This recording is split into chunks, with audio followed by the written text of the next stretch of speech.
प्रिय शिव भक्तों, भाद्रपद मास का इंतजार हर एक सुहागिन महिला को बड़े ही जोरों शोरों से होता है। साल की सबसे बड़ी तीज हरितालिका तीज जो इस महीने में पड़ती है। इस दिन पूजा पाठ व्रत भले ही आप ना कर पाए तो कोई बात नहीं, लेकिन हरितालिका तीज व्रत के दिन यह एक गुप्त चीज बिना किसी को बताए जरूर ही खा लीजिएगा, जो कि सुहागन महिलाओं के लिए ही नहीं बल्कि हर एक उस महिला के लिए खास है जो अपने वैवाहिक जीवन की खुशहाली, पति की लंबी उम्र और संतान सुख की प्राप्ति चाहती है। वे साल की सबसे बड़ी तीज यानी कि हरितालिका तीज व्रत के दिन यह एक खास चीज जरूर ही खा लेना। खाने मात्र से ही आपके जीवन में चल रही समस्त परेशानियों से आपको छुटकारा मिल जाएगा और आपके जीवन में जो भी समस्याएं चल रही हैं, चाहे वह धन को लेकर है या फिर किसी कारोबार को लेकर है, वह हमेशा हमेशा के लिए ही समाप्त हो जाएगी। आपके घर में महादेव मां पार्वती जी की असीम कृपा की प्राप्ति होगी और उसके बाद घर में धन दौलत बरसता ही चला जाएगा। मात्र इस एक चीज को खाने की वजह से इतनी कृपा पड़ेगी आपके ऊपर कि धन दौलत इतना बरसेगा कि आप संभाले नहीं संभाल पाएंगे। आने वाली 7 पुश्तें भी बैठकर खाएंगी। पीढ़ी दर पीढ़ी आप रुपए पैसे और कारोबार पर राज करेंगे। बैंक बैलेंस बढ़ता ही चला जाएगा और कभी खत्म भी नहीं होगा। आपके घर में जो भी दोष हैं, चाहे वह पितृदोष हो गया, राहु दोष, काल सर्प दोष हो गया, सभी प्रकार के दोषों से हमेशा हमेशा के लिए आपको छुटकारा मिल जाएगा। भक्तों, बात ऐसी है कि मेरा काम है सिर्फ आप सभी को सलाह देना और मैं आपको केवल सलाह ही दे सकता हूं। अब आप इसको माने या ना माने यह आपकी मर्जी है, लेकिन भक्तों, मैं आपसे यही कहूंगा कि अगर आप इसे मान लेते हैं तो फिर आपका बीड़ा पार हो जाएगा। हरितालिका तीज व्रत हिंदू धर्म में बहुत ही अधिक विशेष महत्व और शुभ फलदायी माना जाता है। पूरे साल हर एक सुहागिन महिला इस दिन का इंतजार करती है, क्योंकि इस दिन व्रत और पूजा करने से साथ साथ में गुप्त चीज को खाने से जीवन में चल रही समस्त परेशानियों से आप छुटकारा पा लेते हैं। दोस्तों, हरितालिका तीज का महत्व की बात करूं तो हरितालिका व्रत को बहुत ही खास माना जाता है।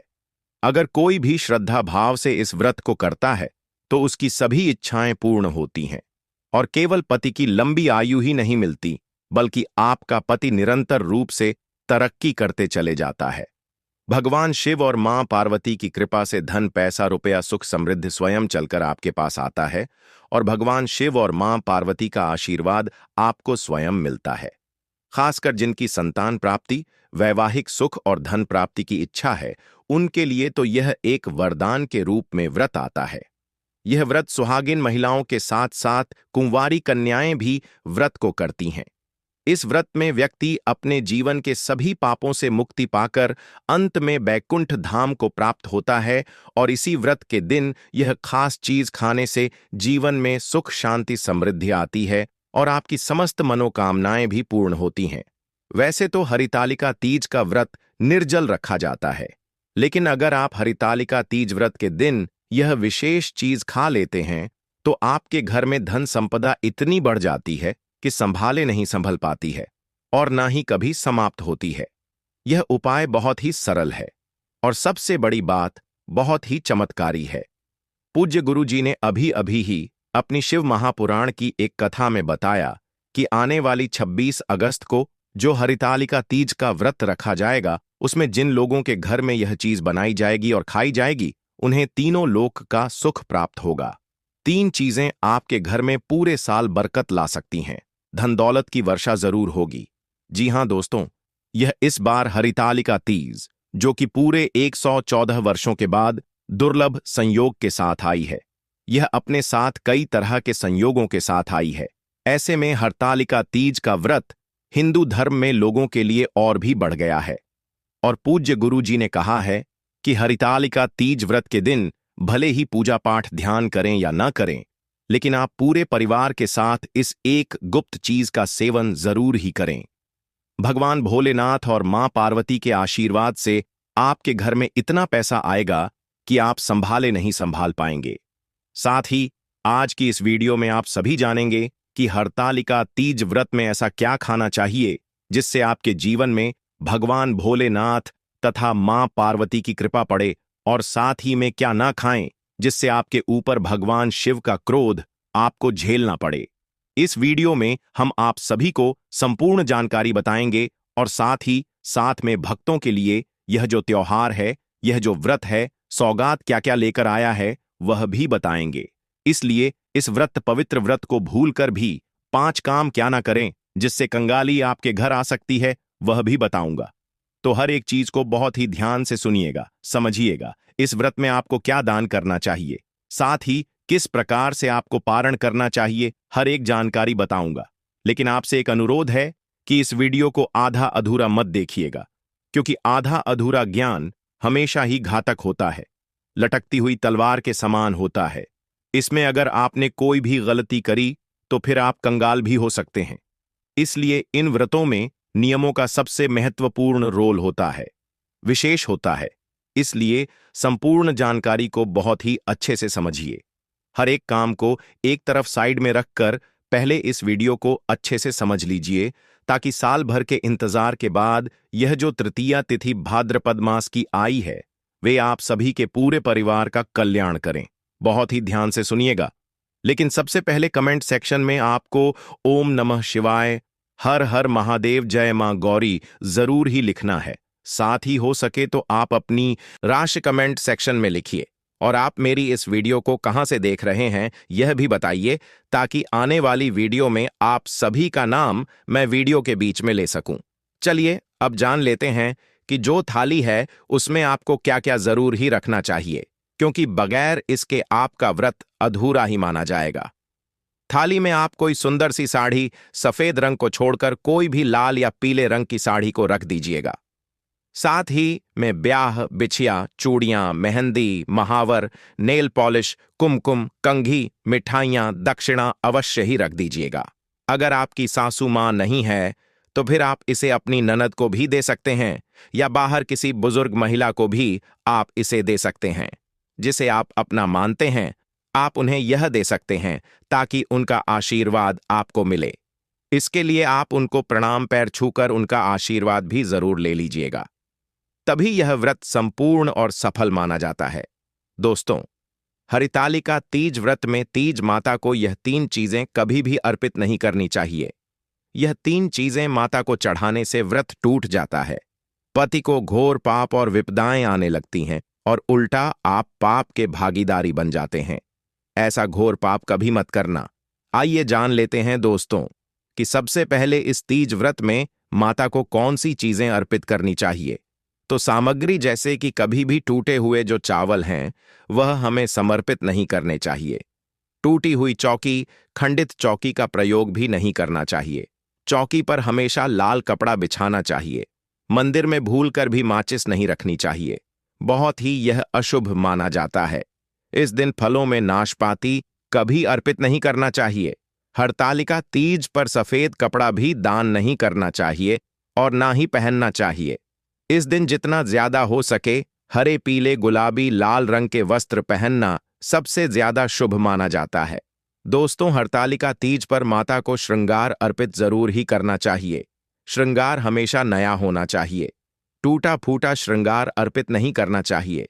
भगवान शिव और मां पार्वती की जो प्रतिमा या मूर्ति हो वह बिल्कुल भी खंडित नहीं होना चाहिए। आपको भी इस दिन संपूर्ण श्रृंगार करना चाहिए। इस दिन 16 श्रृंगार हर एक सुहागिन महिला को जरूर ही करना चाहिए। साथ ही मांग टीका पहनकर ही इस पूजा को करना चाहिए, ताकि अखंड सौभाग्य का वरदान मां पार्वती से प्राप्त हो सके। श्रृंगार बिल्कुल ही खरा होना चाहिए। इस दिन माता की पूजा में कलश पर हमेशा नारियल को लिटाकर रखना चाहिए। खराब नारियल अर्पित नहीं करना चाहिए तथा पूजा में टूटे हुए चावल भी अर्पित नहीं करने चाहिए। दोस्तों, हरितालिका तीज पर कभी भी किसी की चुगली या फिर अपमान नहीं करना चाहिए। इस दिन पति पत्नी को दूरी बनाकर रखना चाहिए। सात्विक भोजन करना चाहिए और इस दिन बड़ों का ध्यानपूर्वक सम्मान करें। इस दिन मुख से गंदे विचार ना बोले, क्योंकि यह व्रत पति से संबंधित है। इसीलिए पति का सम्मान करें। पति को भूलकर भी गाली गलौज न करें। इस दिन लहसुन या प्याज का खाना घर के अंदर नहीं बनाना चाहिए। मांस मदिरा का भी सेवन ना करें और ना ही पूरे परिवार में किसी को करने दें। शास्त्रों के अनुसार अगर आप हरितालिका तीज का व्रत ना रख सके तो कम से कम अपने हाथों में हरी भरी चूड़ियां अवश्य पहने। मेकअप, श्रृंगार आदि इस दिन अवश्य ही हर सुहागन महिला को करना चाहिए। इससे आपके पति पर कष्ट नहीं आएंगे। दोस्तों, मासिक धर्म में हरतालिका तीज का व्रत अवश्य रखना चाहिए, परंतु देवी देवताओं की प्रतिमा को स्पर्श नहीं करना चाहिए। व्रत का पालन आप वैसे ही करें जैसे आप बाकी दिनों में करते चले आ रहे हैं। इससे आपको उतने ही फल की प्राप्ति होगी। बस आप पूजा किसी और व्यक्ति से करवा सकते हैं। दोस्तों, हरतालिका तीज पर शाम के समय में घर पर 3 चीजें कभी भी नहीं रखनी चाहिए, नहीं तो आपके घर से लक्ष्मी हमेशा के लिए दूर चली जाती है, दूसरों के पास चली जाती है। पहली चीज है नमक। शाम होते ही घर का नमक किसी को नहीं देना चाहिए, ना ही लेना चाहिए। दूसरी चीज है तेल। शाम ढलने के बाद में कभी किसी को तेल नहीं देना चाहिए। और तीसरी चीज है दूध। हरतालिका तीज पर शाम के समय घर का दूध किसी को भी नहीं देना चाहिए, नहीं तो आपके घर में सुख समृद्धि आपके घर से बाहर की ओर चली जाती है। हरतालिका तीज का व्रत 3 शादीशुदा महिलाओं को गलती से भी नहीं रखना चाहिए। बहुत ही बड़ा अपशगुन माना जाता है। ऐसी महिलाओं को व्रत कभी भी सफल नहीं होता है, महापाप माना जाता है। माता पार्वती इनसे रुष्ट हो जाती है, क्रोधित हो जाती है। सबसे पहली महिला है चरित्रहीन महिला। शादीशुदा होने के बावजूद किसी पर पुरुष के मन में गंदे विचार लाती हो। ऐसी महिला को ऐसे व्रत से हमेशा दूर रहना चाहिए, क्योंकि ऐसी महिला यदि व्रत रख भी ले तो उसे पुण्य की प्राप्ति तो हो नहीं सकती।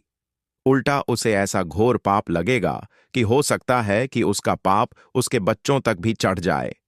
तो ऐसी महिला को हरितालिका तीज का व्रत कभी नहीं रखना चाहिए। मां पार्वती ऐसे व्रत को ऐसी महिला को कभी भी स्वीकार नहीं करती है। अगर हम शास्त्रों की माने तो अगर आपके मन में गलत विचार आते हैं, आप दूसरों के प्रति गलत भावना अपने मन में रखते हैं, तो आप भगवान की पूजा कभी नहीं कर सकते। ऐसी शादीशुदा महिलाओं से हमेशा मां पार्वती क्रोधित रहती हैं। मां पार्वती इनका व्रत कभी भी स्वीकार नहीं करती है। अगर आपका मन आपके पति के लिए सच्चा है तभी पूजा व्रत आदि स्वीकार होता है।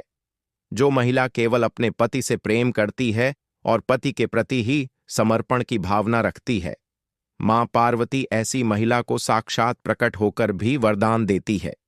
दोस्तों, दूसरी महिला है अधूरी शादी। खास तौर पर सुहागन स्त्री के लिए हरतालिका तीज का व्रत बहुत ही महत्वपूर्ण माना जाता है। लेकिन क्या आप जानते हैं कि शास्त्रों के अनुसार जब तक आप हिंदू रीति रिवाजों के साथ शादी नहीं कर लेते, यानी कि 7 फेरे नहीं ले लेते, तब तक आप इस व्रत को रखने में सक्षम नहीं है। शास्त्रों में इस बात की कतई मनाही है कि अगर आप कोर्ट मैरिज करते हैं तो फिर आप इस व्रत को रखने में सक्षम नहीं है। आपको ऐसे व्रत को नहीं रखना चाहिए। आप पहले अग्नि के साथ फेरे ले लें, तभी आप हरितालिका तीज का व्रत रख सकते हैं। और अगर आप शास्त्रों के विरुद्ध जाकर इस व्रत को रखते हैं तो फिर आप पाप के भागीदार बन सकते हैं। माता, चलिए अब जान लेते हैं कि कौन सी है वह खास चीज जो इस दिन आप सभी को जरूर ही खानी चाहिए। तो देखिए, हरितालिका तीज व्रत के दिन तो आप कुछ भी नहीं खा सकते, क्योंकि आपने निर्जल व्रत किया है। लेकिन अगले दिन पारण के बाद में पीली चीज आपको जरूर ही खानी है। गुरुजी ने बताया है कि खड़ी पकौड़ा पीला हलवा इस दिन अवश्य ही बनाना चाहिए, क्योंकि यह बहुत ही शुभ होता है। क्योंकि इस दिन पीला रंग स्वर्ण माना गया है तथा सोने चांदी के समान माना गया है, जिसे हम पीतांबरी भी कहते हैं। तो हरितालिका तीज व्रत के दिन आपको प्रसाद के साथ साथ में अगले दिन खड़ी पकौड़े या कोई भी पीली वस्तु, पीला हलवा, चाहे वह बेसन का हलवा हो, हर एक चीज में आप हो सके तो कम से कम पीले रंग का कोई भी एक मीठा या फिर आप पकौड़े बनाकर जरूर ही खाइएगा। यह आपके और आपके पूरे परिवार के लिए खुशियों की सौगात लेकर आएगा। पीला रंग भगवान विष्णु और मां लक्ष्मी को भी अति प्रिय है। ऐसे में मां लक्ष्मी भी आपके घर में स्वयं खींची हुई चली आएगी। तो हरतालिका तीज पर यह चीजें अवश्य ही दान करनी चाहिए, जो कि अब मैं आपको बताने जा रहा हूं। लेकिन उसे जानने से पहले आपसे एक बार फिर से अनुरोध है कि आप मां पार्वती भगवान भोलेनाथ की इस वीडियो को लाइक करके चैनल द मतंग वास्तु को सब्सक्राइब और पास वाला बेल आइकन जरूर प्रेस कर दीजिए। साथ ही कमेंट सेक्शन में जय श्री हरिविष्णु हर हर महादेव जय मां पार्वती लिखने के साथ ही आप मुझे यह बताइए कि आप मेरी इस वीडियो को कहां से देख रहे हैं। साथ ही अपना राशि लिख दीजिए। राशि अनुरूप उपाय मैं आपको कमेंट सेक्शन में ही बताऊंगा। तो दोस्तों, मैं बात कर रही थी हरितालिका तीज पर कौन सी चीजें हमें अवश्य ही दान करनी चाहिए। इससे पति की उम्र बढ़ती है, घर में सुख समृद्धि बनी रहती है। हरतालिका तीज पर इन चीजों का दान करने के बिना आपका व्रत भी संपूर्ण नहीं माना जाता है, व्रत अधूरा माना जाता है। इन चीजों का दान जरूर ही कीजिएगा। तो कौन सी है वह चीजें, आप नोट कर लीजिए। देखिए, हरतालिका तीज पर मान्यता है कि इस दिन सुहागन महिला को सुहाग के सामान अवश्य ही मंदिर में या फिर किसी भी महिला को जरूर ही दान करना चाहिए। साथ ही मंदिर में फलों का दान भी करना सुख समृद्धि को लेकर आता है। इस दिन सुहाग की सामग्री दान करने से जीवन में धन, वैभव तथा सभी प्रकार के सुखों की प्राप्ति होती है। लेकिन याद रहे, कोई भी चीज जो भी सामग्री आप दान कर रहे हैं वह बिल्कुल ही नई होनी चाहिए। यूज की हुई चीजें आपको दान नहीं करनी है। दोस्तों, हरतालिका तीज पर गेहूं और जौ का दान सोने के दान के समान माना जाता है। धार्मिक मान्यताओं के अनुसार तीज के व्रत में गेहूं का दान बहुत ही शुभ प्रदान करता है। अगर आपके पास गेहूं या जौ नहीं है तो आप किसी जरूरतमंद को आटा भी दान कर सकते हैं। दोस्तों, हरतालिका तीज पर किसी ब्राह्मण, महिला या गरीब को वस्त्र जरूर ही दान करने चाहिए। मान्यता है कि महादेव और देवी पार्वती बहुत प्रसन्न होते हैं और अखंड सौभाग्य का वरदान मिलता है। दोस्तों, शास्त्रों के अनुसार हरितालिका तीज पर चावल का दान बहुत ही शुभ माना जाता है। कहा जाता है कि हरतालिका तीज पर चावल का दान करना शुक्र ग्रह से संबंधित और सभी दोषों से आपको मुक्ति दिलाता है, परिवार में सुख शांति प्रदान करता है। जो भी महिला संपूर्ण नियम के साथ, संपूर्ण विधि और संपूर्ण सामग्री के साथ इस व्रत को पूर्ण करते हैं, माता पार्वती और भगवान भोलेनाथ दोनों हाथों से ऐसी महिला की झोली खुशियों से भर देते हैं। दोस्तों, माना जाता है कि हरतालिका तीज पर गुड़ का दान करना भी सबसे ज्यादा उत्तम फल को प्राप्त करवाता है। इस दिन गरीबों को गुड़ का दान करने से महिला को स्वास्थ्य लाभ मिलता है, पति सदैव कामयाब रहता है और घर में दौलत का आगमन बना रहता है। दोस्तों, साल 2025 में हरितालिका तीज किस दिन है? हरितालिका तीज व्रत में हमें क्या क्या खाना चाहिए और सरगी कैसे लेनी चाहिए, व्रत का पारण कैसे करेंगे, सांस की थाली कैसे सजाएंगे, अगर सांस ना हो तब इस व्रत को कैसे पूर्ण करें।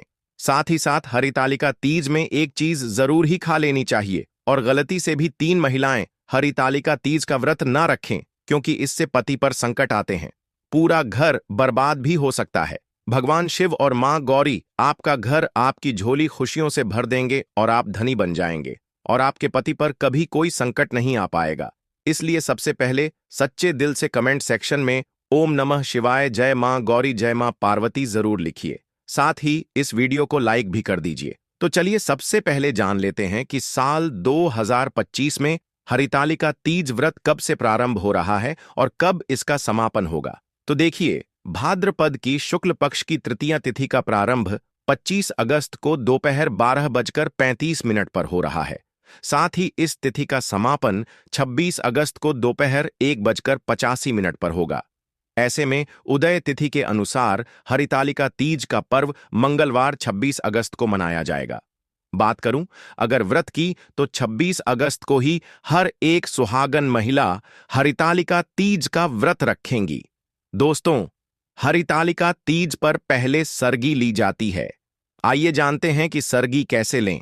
हरतालिका तीज व्रत शुरू होने से पहले, सूर्य उदय होने से पहले या फिर मध्य रात्रि में महिलाएं सरगी करती हैं। दोस्तों,